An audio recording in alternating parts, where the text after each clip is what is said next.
You alright lads, this is the Geordie Jedi here. Today I'm going to talk about Ubisoft's conference for E3, done by Isha Tyler, who's Lorna Kane in Archer, so that's pretty cool actually. Go over a few of the things. Let's see. I wrote down For Honor.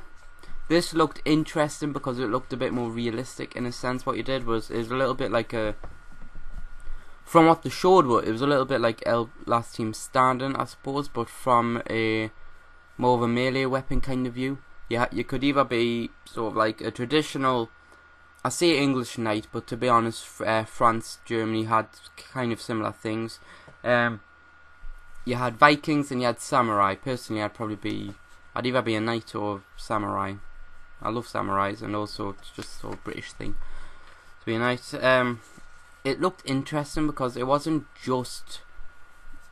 It was like Call of Duty in a sense, but imagine if Call of Duty was melee weapons, so it was realistic. If you catch me drift, you know, you fought one-on-one for the most part. You fought smaller enemies, but if you fought the people, you'd almost engage in a unofficial duel mode.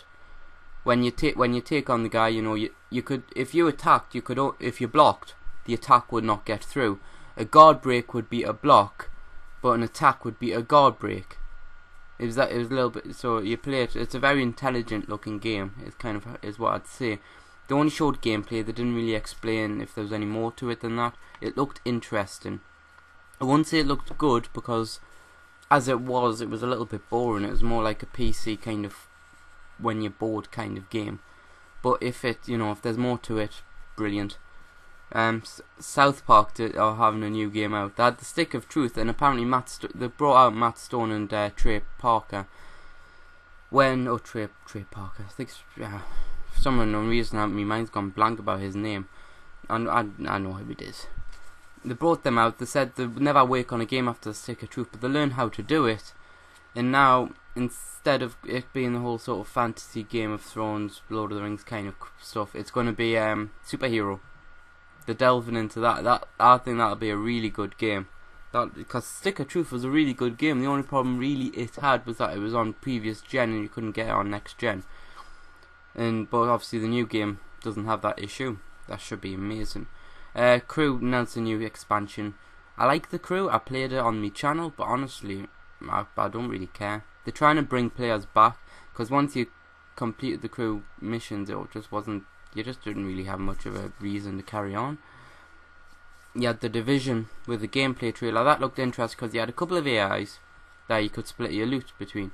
Once you got to the extraction point, once you'd nicked the loot in the first place, you could kill the AIs and nick their loot.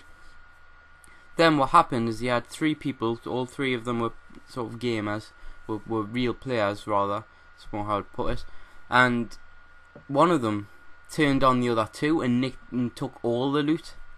So that was an interesting. I think it's meant to be an MMO. So that actually looks good. It was Anno 2025, which looks a little bit like Sim City, but if you started in the future. First to get to space, and then you colonize the moon. Looked interesting. Not saying that's something I'd buy. Looked interesting. Although to be honest, if it comes out, I might do some videos.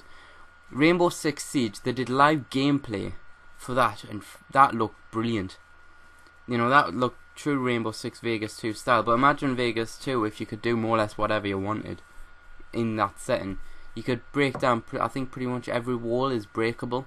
So if you wanted to break a wall and get a bit of a shooting line on some new guys, flank them on the bad guys, you could do it. That looked good, actually. That looked really good. Assassin's Creed Syndicate. It looks like they've listened to the problems that people had with Unity, because people were pissed off with Unity with all the glitches, and everyone was expecting Unity to be a good game. I was expecting Unity to be a good game because Napoleonic Wars, I mean, I know it was more like the first Napoleonic War, because there were two Napoleonic Wars, if it's counted as, or two Revolutionary Wars, the Napoleonic and the just standard French Revolutionary.